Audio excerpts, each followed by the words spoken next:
All aboard! All aboard!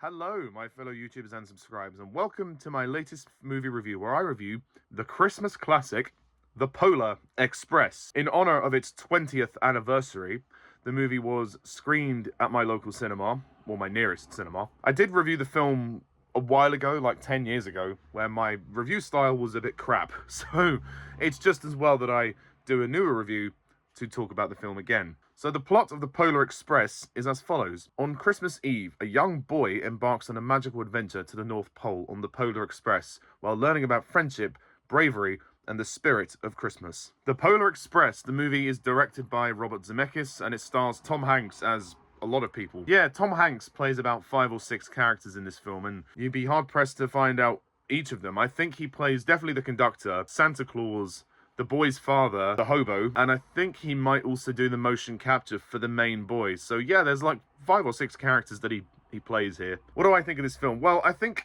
the general consensus is that this film gets a bit of a mixed bag amongst the consensus when it was released. Certainly because of the CGI motion capture technology that was used to create the film. Some people felt that this film looked a bit too much like a video game, and I can kind of see where they're coming from. Some of this kind of CG computer style is looking dated now. This was in the early days of motion capture, so they were still kind of rolling off of Lord of the Rings, and then King Kong next year would go on to, well, the year after would go on to sort of perfect the motion capture as well. And Robert Zemeckis would try to employ this style in his other film, A Christmas Carol, which was a few years after this. So clearly it was one of those things where it was either going to work or it wasn't. It was a bit of a gamble, really. In my opinion, though, The Polar Express, this is a very enchanting film. I really, really love this film. Okay, is it the best Christmas film ever? Probably not. There are some others that are very strong. But this is such an enchanting story, and it always puts a smile on my face every time I see it. And God, this movie is thrilling. The whole look of the film, the CG, I will say maybe it is dated now. Certainly in the last 20 years, the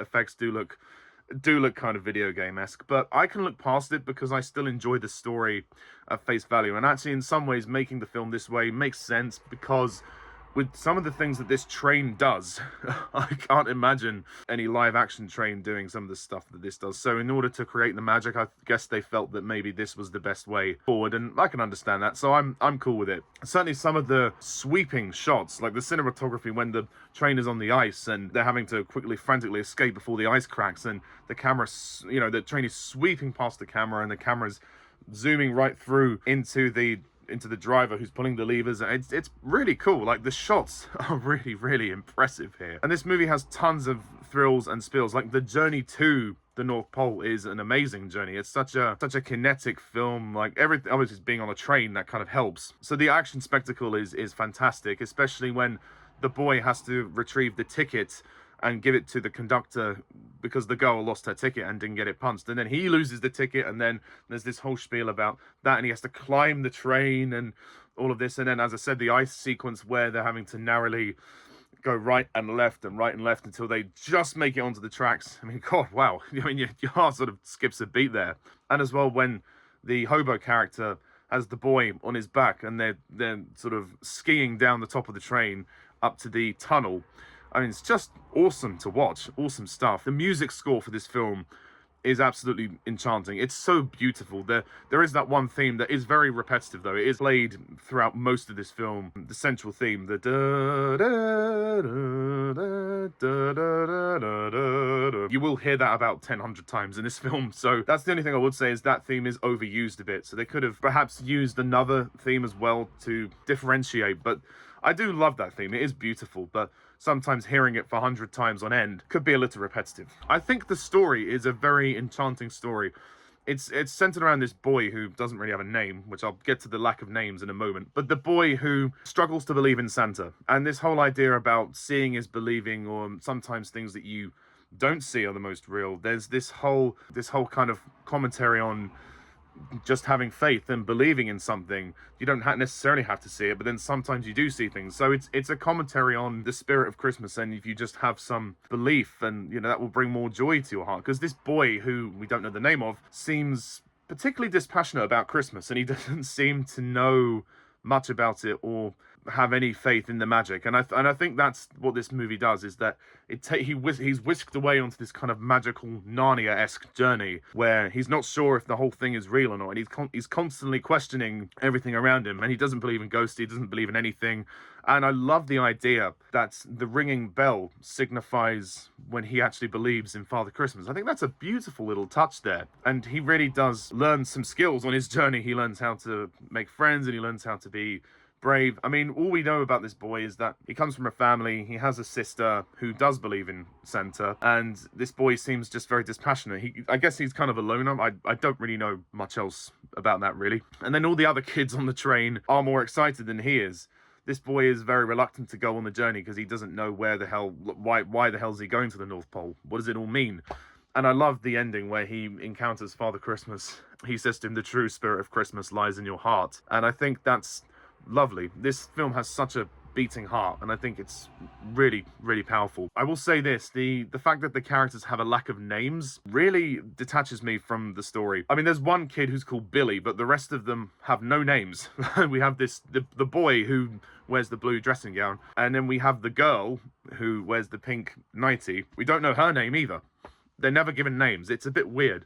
I found it difficult to kind of connect on a personal level with these characters without knowing their names, and it just seems odd that they would name only one supporting character boy, and then there's the know-it-all kid as well. Yeah, I don't know what the intention was behind that, but I would have liked the characters to have names. It just feels so odd when they meet each other and they don't say, "Hi, my name is this, my name is that."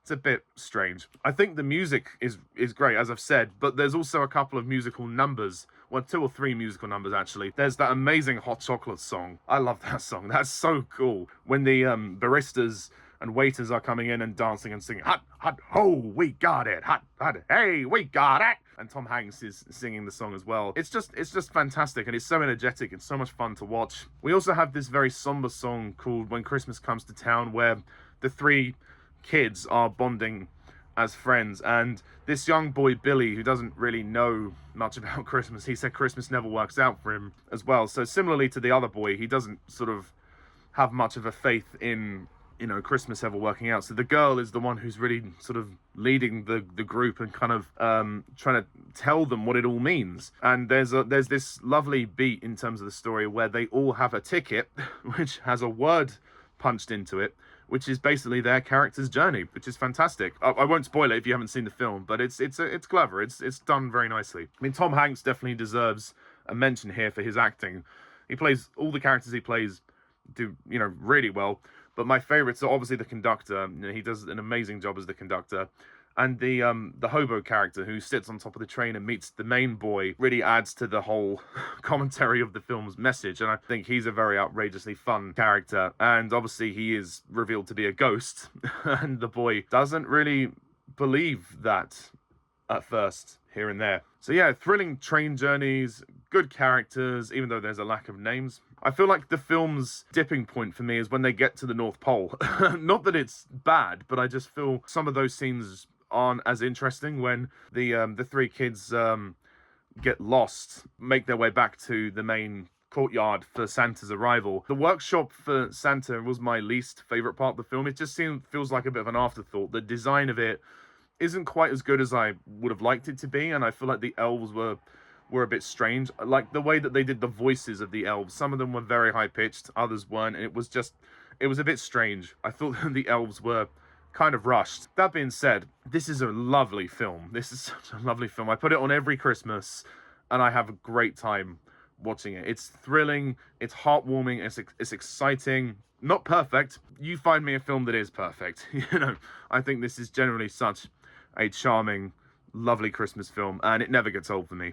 And Robert Zemeckis, you should be proud. So my rating for the Polar Express is 9 out of 10.